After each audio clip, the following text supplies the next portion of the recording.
আল্লাহ পাক কোরআনে মাজিদে ইরশাদ করেন রাসূল পাক সাল্লাল্লাহু আলাইহি সাল্লামের বিষয়ে, قد جاءكم من الله نور وكتاب مبين। আল্লাহ বলেন قد جاءكم من الله نور, আল্লাহ তাআলার পক্ষ থেকে নূর এসেছে, ইয়ানি বিন নূরে মুহাম্মাদান সাল্লাল্লাহু আলাইহি ওয়াসাল্লাম।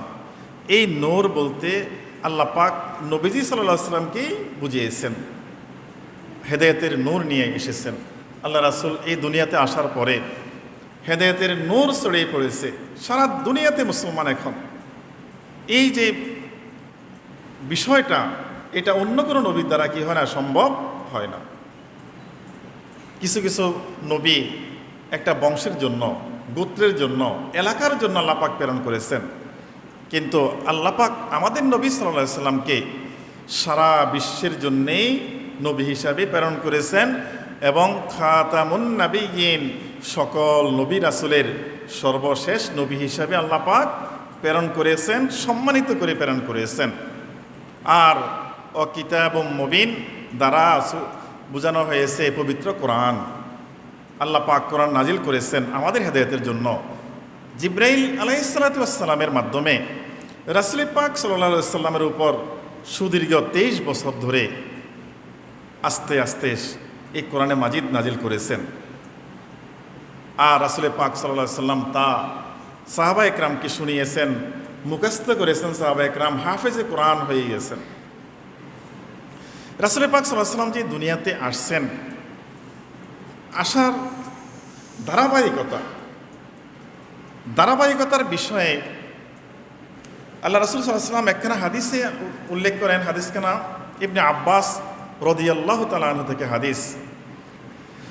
عن ابن عباس رضي الله تعالى عنه قال إن قريشا كانت نورا بين يديه الله تعالى قبل أن يخلق آدم عليه السلام بألف عام।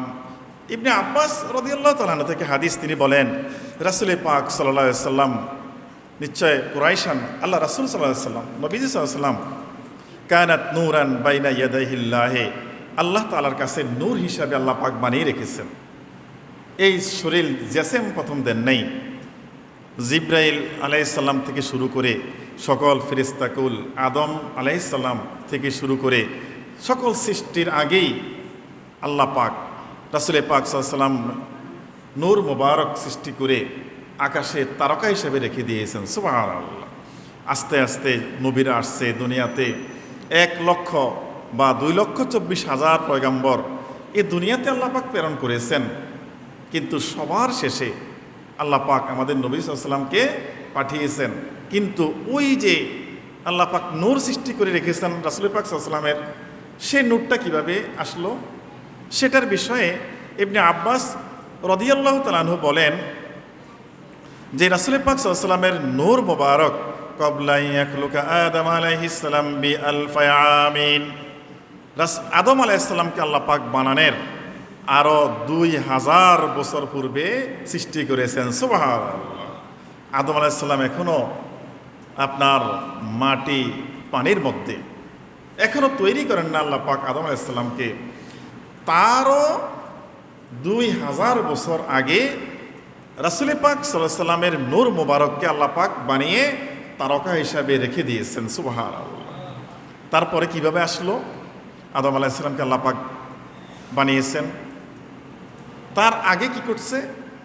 এই যে বানিয়ে রেখেছেন নূর মোবারক রাসূল পাক সাল্লাল্লাহু আলাইহি সাল্লামের, এই নূর মোবারক কি করলো? ইউসাব্বিহু যালিকান নূর ওয়া তুসাব্বিহুল মালাইকাতু বিতাসবিহিহি। এই নূর কি বানানোর পরে নূর আল্লাহ পাকের প্রশংসা করতেছিল। সুবহানাল্লাহ, সুবহানাল্লাহ আলহামদুলিল্লাহ লা ইলাহা ইল্লাল্লাহ, তাসবিহগুলো পড়তেছিল, আল্লাহ পাকের প্রশংসা করতেছিল। সেই নূর থেকে আওয়াজ, এই নূরের আওয়াজে, তাসবির আওয়াজে মালাইকা যারা রয়েছে, ফেরেশতাকুল যারা রয়েছে, তারাও আল্লাহ রাসূলুল্লাহ সাল্লাল্লাহু আলাইহি ওয়াসাল্লাম নূরে মুহাম্মদী থেকে যে আওয়াজটা আসছে আল্লাহর প্রশংসা, ফেরেশতাকুলো সেই নূরের আওয়াজের সাথে সুর মিলিয়ে তারাও পড়তেছিল সুবহানাল্লাহ, আলহামদুলিল্লাহ, আল্লাহু আকবার, লা ইলাহা ইল্লাল্লাহ, এই তাসবিহগুলো পড়তেছিল। এইভাবে যখন 2000 বছর কেটে গেল, যাওয়ার পরে আল্লাহ পাক আদম আলাইহিস সালামকে ফালাম্মা খলাকা আদামা আলকা যালিকা নূর ফি সুলবিহি, আল্লাহ পাক যখন আদম আলাইহিস সালামকে তৈরি করলেন, বানানোর পরে সেই রূহ, আদম আলাইহিস সালামের রূহ ভিতরে দেওয়ার চেষ্টা করছেন, রূহ ভিতরে থাকতে পারে নাই, অন্ধকার, মাটি দিয়ে পানি দিয়ে তো দেহ বানানো, ভিতরে রূহ থাকতে পারে না, অন্ধকার লাগে। পরবর্তীতে আল্লাহ পাক ওই নূরে মুহাম্মদী সাল্লাল্লাহু আলাইহি সাল্লামকে আদম আলাইহিস সালামের দেহের ভিতরে দিয়ে দিলেন সুলবিহি। এই সুলবিহি তার দেহের মধ্যে যখন পৃষ্ঠদেশে যখন দিয়ে দিলেন, তখন রূহ দেওয়ার পরে রূহ আর সেখান থেকে বের হয় না, আলোকিত হয়ে গেছে। সেই রাসূল পাক সাল্লাল্লাহু আলাইহি সাল্লামের নূর মোবারক আদম আলাইহিস সালাম এর সাথে বেহেশতে ছিল। বেহেশত থাকার পরে আদম এবং হাওয়া আলাইহিস সালাম দুনিয়াতে আসলেন। আদম আলাইহিস সালামের পেশানিতে সেই নূরে মুহাম্মদী ছিল এবং দুনিয়াতে শুভাগমন করেছেন নূর হিসাবে আদমের সাথে, আদম আলাইহিস সালামের সাথে আসছেন। তখন আদম আলাইহিস সালামের পরে বংশ পরম্পরা ক্বালা সাল্লাল্লাহু আলাইহি ওয়াসাল্লাম, রাসূল পাক সাল্লাল্লাহু আলাইহি ওয়াসাল্লাম ইরশাদ করেন, ফাআহবাতানি আল্লাহু তাআলা ইলা আরদি ফি সুলবি আদম। রাসূল পাক সাল্লাল্লাহু আলাইহি ওয়াসাল্লাম বলেন, এই নূরে মুহাম্মদী আস্তে আস্তে আদম আলাইহিস সালামের পেশানি করেই দুনিয়াতে শুভাগমন করেছে, পেশানিতে ছিল। ওয়াজআলানি ফি সুলবি নূহিন আলাইহিস সালাতু ওয়াস সালাম, আদম আলাইহিস সালামের পরে আল্লাহ পাক ওই মায়ের পেটে থাকতেই নূহ আলাইহিস সালাম যিনি নবী হবেন তার পেশানিতে আল্লাহ পাক দিয়ে দিয়েছেন। তারপরে ও কাযাফানি ফি সুলবি ইব্রাহিম খলিলুল্লাহ, তারপরে আস্তে আস্তে রাসূল পাক সাল্লাল্লাহু আলাইহি ওয়াসাল্লামের নূর মুবারক ইব্রাহিম আলাইহিস সালামের পেশানিতে চলে আসছে। কপালের মধ্যে সেটার ঝলক ছিল নূরে মুহাম্মদীর। এরপরে আস্তে আস্তে মিন আসলাবিল কারিমাতি ওয়া আরহামিত তাহিরা, সম্মানিত ব্যক্তি এবং সম্মানিত মায়ের মাধ্যমে আল্লাহ পাক আস্তে আস্তে এই বংশ পরম্পরা মানুষ একজন যায় আরেকজনের কাছে, একজন যায় আরেকজনের কাছে, এইভাবে পরিবর্তিত হয়ে আস্তে আস্তে রাসূল পাক সাল্লাল্লাহু আলাইহি ওয়াসাল্লাম বলেন, হাত্তা আখরাজানি মিন বাইনি আবাওয়াইয়া লাম ইয়ালতাকি আলা সিফাতি কাত্তু, এমনি করে আল্লাহ পাক আমার পিতামাতা পর্যন্ত অর্থাৎ আব্দুল্লাহ, খাজা আব্দুল্লাহ থেকে আব্দুল মুত্তালিব থেকে শুরু হয়ে আব্দুল্লাহর কাছে, আব্দুল্লাহর পরে মা আমিনার পেশানিতে এসে সেই নূরে মুহাম্মদী রাসূল পাক সাল্লাল্লাহু আলাইহি ওয়াসাল্লামের দেহের মাধ্যমে আল্লাহ পাকে দুনিয়াতে প্রেরণ করেছেন। সুবহানাল্লাহ। রাসূল পাক সাল্লাল্লাহু আলাইহি ওয়াসাল্লাম বলেন, এই যে ধারাবাহিকতা ছিল সেই আদম আলাইহিস সালাম থেকে আব্দুল্লাহ আল্লাহর রাসূলের পিতা পর্যন্ত এই নূর যত মানুষের মাধ্যমে আস্তে আস্তে দুনিয়াতে আসছে, কোনো মানুষের মধ্যে কোনো অপকর্মে লিপ্ত ছিল না, সবাই ছিল একেবারে সবাই ছিল সম্মানিত এবং সবাই ছিল যাদের কোনো দোষ খুঁত ছিল না। তাহিরাতিন শব্দটা এবং আসলাবে কারিমা, হাদিস শরীফে আসছে কারিমা তাহিরা, সম্মানিত ব্যক্তিরা যারা অপকর্ম করে না, যদি তাদের মধ্যে দিন মাঝে মধ্যে নাও ছিল তারপরও তারা অপকর্মের মধ্যে লিপ্ত ছিল না। আল্লাহ পাক পবিত্র মানুষ দিয়ে রাসূল পাক সাল্লাল্লাহু আলাইহি ওয়াসাল্লামের নূর মোবারককে এই আব্দুল্লাহ পর্যন্ত এনে মা আমিনার গর্ভে এর মাধ্যমে আল্লাহ রাসূল সাল্লাম কি করলেন, দুনিয়াতে শুভাগমন করলেন। এখন রবিউল আউয়াল মাস, এই যে রবিউল আউয়াল মাস আমাদের মাঝে আসলো, হাযা শাহরু রবিউল আউয়াল আল্লাযী উলিদা ফি সাইয়্যিদুল খালায়েক ওয়া ইমামুল মুরসালিন।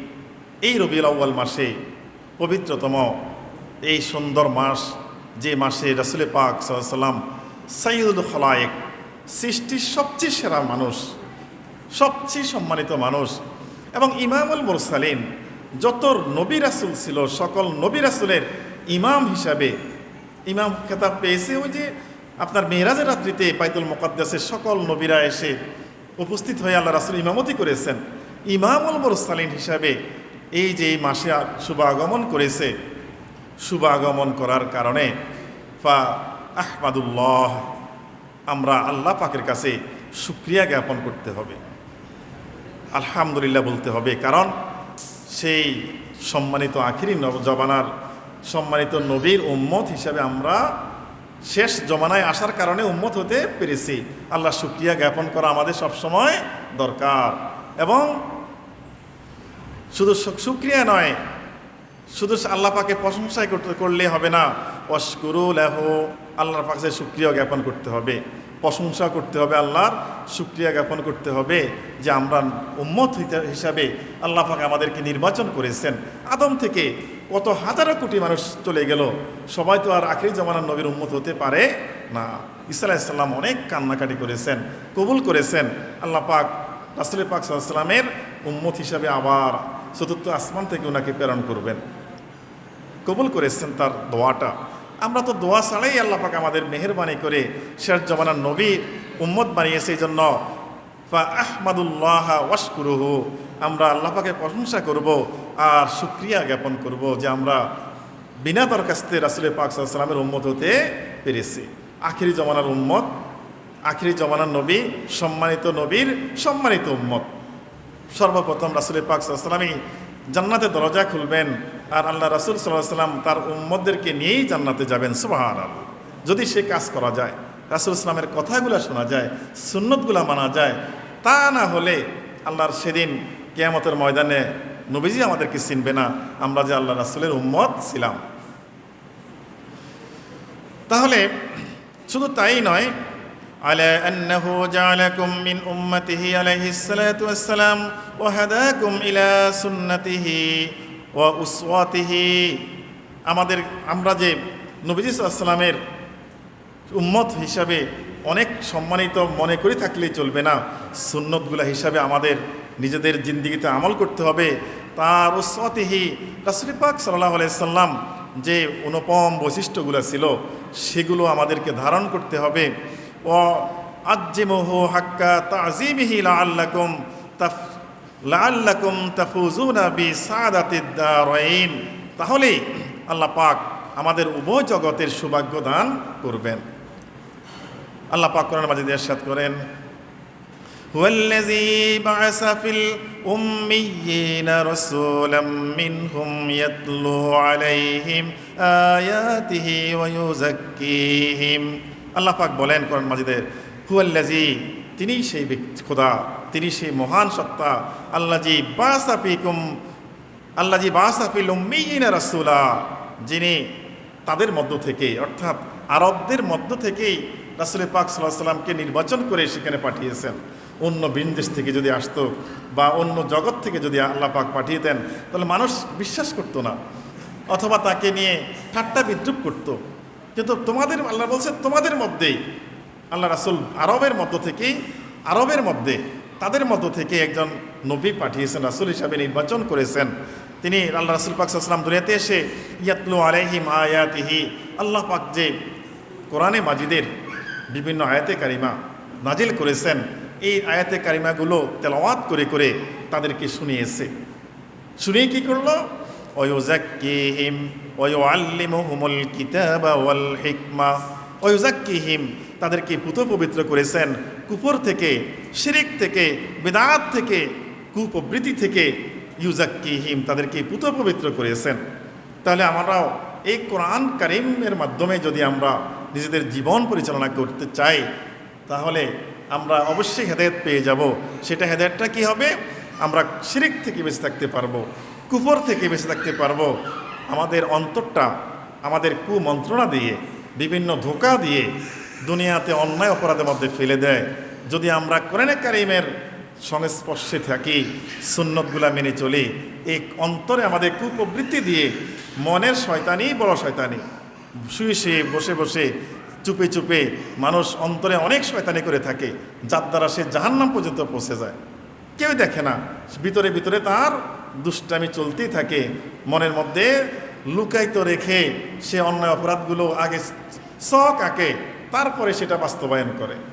এই জন্য রাসূল পাক সাল্লাল্লাহু আলাইহি ওয়াসাল্লামকে আল্লাহ পাক কোরআনের মাজিদে বলে দিয়েছেন ওই জাক্কিহিম, তাদেরকে পুত পবিত্র করেছেন কুপ্রবৃত্তি থেকে, কুপুর বেদাত শিরক থেকে। আর কি করছেন? ওয়া ইউআল্লিমুহুমুল কিতাবা ওয়াল হিকমা, আর আল্লাহ পাক এর পক্ষ থেকে যে কিতাব এসেছে কোরআনে মাজিদ, এই কোরআনে মাজিদ আল্লাহ রাসূল শিক্ষা দিয়েছেন ওয়াল হিকমা, এবং প্রজ্ঞাগুলো শিক্ষা দিয়েছেন, অর্থাৎ সুন্নত। সুন্নতের মাধ্যমে রাসূল পাক সাল্লাল্লাহু আলাইহি ওয়াসাল্লাম জীবন পরিচালনা করেছেন, সাহাবা একরাম দেখে দেখে পরিচালনা করেছে জীবন। সেই জীবন বিধানটাই হিকমা, সেটাই প্রজ্ঞাময় জীবন, সেটা আল্লাহ পাক কোরআনে মাজিদে বলছেন হিকমা হিসাবে। ওয়া ইন কানু মিন ক্বাবলু লাফি দালালিম মুবিন, আর এর পূর্বে মানুষগুলা গুমরাহের মধ্যে নিমজ্জিত ছিল। কোরআন কারীম আসার আগে মানুষ গুমরাহের মধ্যে ছিল, আল্লাহ পাক নিজেই বলেছেন। আল্লাহ রাসূল দুনিয়াতে আসার আগে, নবুয়ত পাওয়ার আগ পর্যন্ত মানুষগুলো গুমরাহের মধ্যে ছিল, পথভ্রষ্টের মধ্যে ছিল। কিন্তু আল্লাহ রাসূল এসে ওয়া ইউযাক্কিহিম ওয়া ইউআল্লিমুহুমুল কিতাবা ওয়াল হিকমা, আল্লাহ রাসূল পুত পবিত্র করেছেন, কোরআন শিক্ষা দিয়েছেন এবং সুন্নতগুলো শিক্ষা দিয়েছেন। শিক্ষা দিয়ে মানুষগুলাকে গুমরাহি থেকে, মিনাজ জুলুমাতি ইলান নূর, অন্ধকারাচ্ছন্ন থেকে আলোর দিকে, মিনাল হিদায়াহ ইলাল হিদায়াতে, এবং হেদায়েতের দিকে, মিনাদ দলালাতে ইলাল হিদায়া, গুমরাহি থেকে হেদায়েতের দিকে রাসূল পাক সাল্লাল্লাহু আলাইহি ওয়াসাল্লাম মানুষগুলাকে আহ্বান করে মানুষগুলাকে সোনার মানুষ করেছেন, স্মরণীয় বরণীয় করে রেখে দিয়েছেন। সাহাবা একরামকে অনুসরণ করে আমরাও যদি এখন চলতে পারি, আমরাও ইনশাআল্লাহ জান্নাতি মানুষ হয়ে কবরে যেতে পারবো। আল্লাহ পাক আমাদের তৌফিক দান করুক, সবাই বলুন আমিন। ওয়া আখিরু দাওয়ানা।